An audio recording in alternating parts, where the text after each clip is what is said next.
جن کے پاس طاقت ہے، جو اس ملک کو کسی طرف بھی لے جا سکتے ہیں، پازیٹو بھی لے جا سکتے ہیں، نیگیٹو بھی لے جا سکتے ہیں.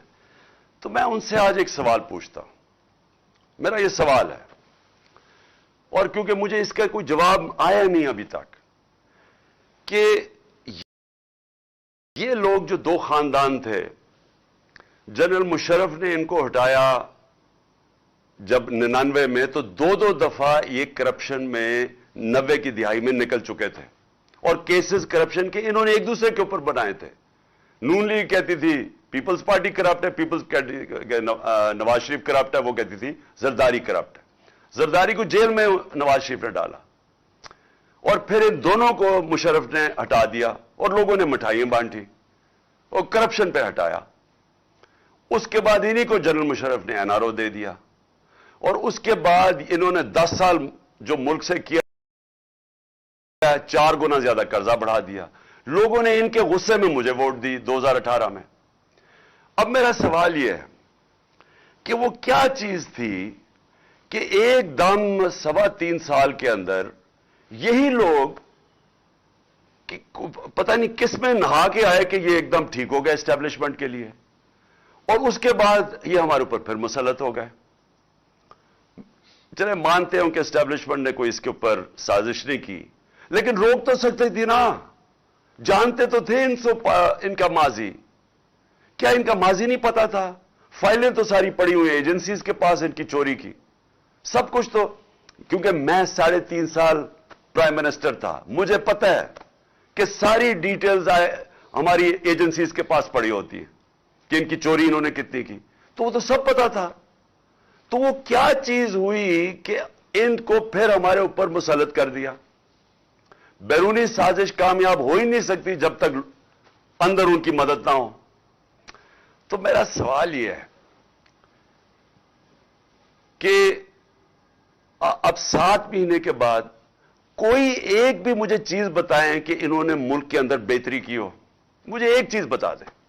تو جب ملک آگے بڑھ رہا تھا اور جب ہر چیز پازیٹو ہو گئی، کرونا کے مشکل وقت سے ہم نے ملک کو نکال لیا، دنیا نے مانا کہ یہ پاکستان کی جو پرفارمنس ہے کرونا میں، دنیا نے، World Economic Forum, World Health Organization, جو اکانومسٹ، اس نے جو اکانومسٹ میگزین نے دنیا کی سروے کی، انہوں نے کہا 3 ملکوں میں سے پاکستان لگاتار 2 سال ٹاپ پہ آیا ہے دنیا میں. تو دنیا نے مانا کہ ہم نے بہترین گورننس دی مشکل وقت میں. کرائسس جو صدی میں ایک دفعہ کرائسس آتا ہے، جو کرونا آیا تھا، دنیا کہتی ہے کہ ہم نے سب سے بہترین اس کو ملک کو نکالا. تو وہ کون سی قیامت آ گئی تھی کہ ہمیں اس وقت گرا کے تو ان چوروں کو اوپر بٹھا دیا؟ اچھا چلا میں مانوں کہ اگر آپ نے شاید کسی کو غلط فہمی ہو کہ شہباز شریف اشتہاروں کے علاوہ بھی ترقی کر سکتا ہے، شاید وہ سمجھتے ہوں کہ واقعی وہ کچھ کر سکتا ہے. لیکن یہ ذرا آپ دیکھ لیں، شاید وہ سمجھے کہ اسحاق ڈار جو 2 دفعہ 99 میں بھی اکانومی بینکرپٹ کر کے گیا، پھر 2018 میں پاکستان کی اکانومی بینکرپٹ تھی، اس کے بعد جو شاید انہوں نے سمجھا ہو کہ یہ کچھ سیکھ گیا. تو لیکن آج مجھے 7 مہینے بعد بتائیں، مجھے ایک چیز بتائیں پاکستان کی جو پازیٹو کیا انہوں نے. آج اگر پاکستان کی اپنی بزنسز ہیں، ان کا گیلپ کا سروے ہے کہ 88% بزنس مین کہتا ہے کہ ہم غلط طرف جا رہے ہیں، یعنی ان کا اعتماد چلا گیا اس حکومت پہ.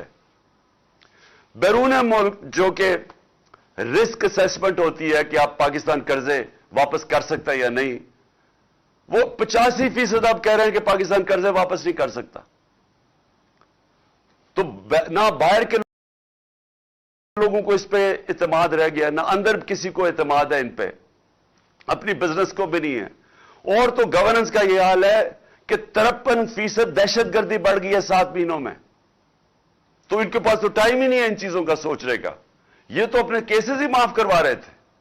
یہ تو ہماری پارٹی کو صرف دیوار سے لگانے کی تاکہ کسی طرح مجھے ڈسکوالیفائی کر کے الیکشن جیت جائے. ان کا تو اور کوئی کام ہی نہیں. تو میں سوال یہ پوچھتا ہوں کہ ان کے تو پیسے باہر پڑے ہیں، ان کا تو سٹیک پاکستان میں نہیں ہے. یہ جو نواز شریف کا تو سارا ٹبر باہر چلا گیا. تو میں یہ پوچھتا ہوں کہ اپنی اسٹیبلشمنٹ سے کہ آپ نے آج مجھے یہ بتا دیں کہ مجھے پاکستان کا کیا فائدہ ہوا ہے؟ 7 مہینے میں یہ رجیم چینج سے اس ملک کو فائدہ کیا ہوا ہے؟ مجھے ایک چیز میں پوچھنا چاہتا ہوں، کیا کسانوں سے پوچھیں؟ جائے کسانوں سے پوچھیں کہ کیا حالات ہیں ان کے آج، انڈسٹری سے پوچھیں، آج نوجوانوں سے پوچھیں، آئی ٹی سیکٹر سے پوچھیں، جو 75% ایکسپورٹس ہمارے دوران بڑھی تھی آئی ٹی کی، جو فیوچر ہے ملک کا۔ مجھے کسی سیکٹر سے بتائیں کہ کسی کو فائدہ ہوا ہے ان کے آنے سے؟ آج وہ لوگ جو ہمارے پر تنقید کرتے تھے وہ آج دعائیں کر رہے ہیں کہ آپ کسی طرح واپس آئیں۔ میں صرف پھر یہ سوال پوچھتا ہوں کہ کچھ تو ذہنوں میں سے گزری ہوگی کہ جناب ہم ان کو چوروں کو واپس آنے دیں، کچھ تو سوچا ہوگا کہ یہ کوئی فائدہ کرائیں گے پاکستان کو۔ اور میں حیرت یہ ہے کہ 30 سال سے ان کا ٹریک ریکارڈ ہمارے سامنے ہے، اور ہماری اپنی اسٹیبلشمنٹ نے بار بار ان کو کرپٹ کہا ہے، اپنی اسٹیبلشمنٹ نے 2 دفعہ نکوالا ہے ان کو 90 کی دہائی میں، جب یہ ان کی کرپشن کی وجہ سے۔ تو میں ابھی بھی میں حیران ہوں کہ کوئی بھی شاید مجھے اس کا پتہ چل جائے کہ کوئی وجہ ہو یا ان کو کوئی نظر آئی ہو چیز کہ جو ان میں کوئی صفت ہو، وہ شاید مجھے نہ نظر آ رہی ہو۔ لیکن میں آخر میں آج اپنے سارے پاکستانیوں سے مخاطب ہوں، دیکھیں یہ جو وقت ہے اس کے اندر آپ ساری قوم کو میں کہہ رہا ہوں، آپ نیوٹرل نہیں ہو سکتے۔ آپ اگر آج نیوٹرل ہو گئے، آپ کے بچے پچھتائیں گے، آپ کی آنے والی نسلیں پچھتائیں گی کہ جب آپ کو امر بالمعروف پہ چلنا چاہیے تھا، جب آپ کو ناانصافی کے خلاف جہاد کرنی چاہیے تھی، اور آپ گھروں میں بیٹھ گئے۔ عمران خان کو میں آپ کو پھر سے کہتا ہوں، مجھے کوئی ضرورت نہیں ہے کہ اپنی جان خطرے میں ڈال کے باہر نکلوں، جب مجھے پتا تھا اس کے باوجود، اور جب مجھے آگے بھی پتا ہے۔ لیکن میں بچپن سے میرے ذہن میں یہ تھا کہ میں کبھی غلامی سے بہتر مر جانا ہے۔ یہ غلامی ہے یہ جو ہو رہا ہے۔ میں اپنا FIR نہیں رجسٹر کروا سکا ایکس پرائم منسٹر، مجھے پتا کس نے یہ ساری سازش کی تھی، مجھے وہ تینوں کا پتہ ہے انہوں نے مل کے کی تھی، لیکن میں نہیں کر سکا۔ تو سوچ لیں کہ آپ میں سے کہ آپ عوام میں آپ کے پاس کیا حقوق ہے، آپ کے پاس آپ سے اگر طاقتور ظلم کرتا ہے آپ کیا کر سکتے ہیں؟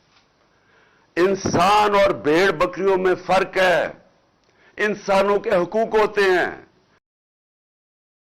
بھیڑ بکریوں کو ڈنڈے مار کے جدھر مرضی آج کہہ دیں کہ یہ چور ہیں تو کل کہہ دیں کہ یہ پاک ہو گئے ہیں تو وہ ادھر ہی چلیں گے۔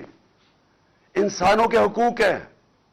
انسان جب تک اپنے حقوق اور آزادی، جب تک اس کے لیے رائے حق کے لیے نہیں کھڑا ہوتا، انسانی معاشرہ جانوری معاشرہ بن جاتا ہے۔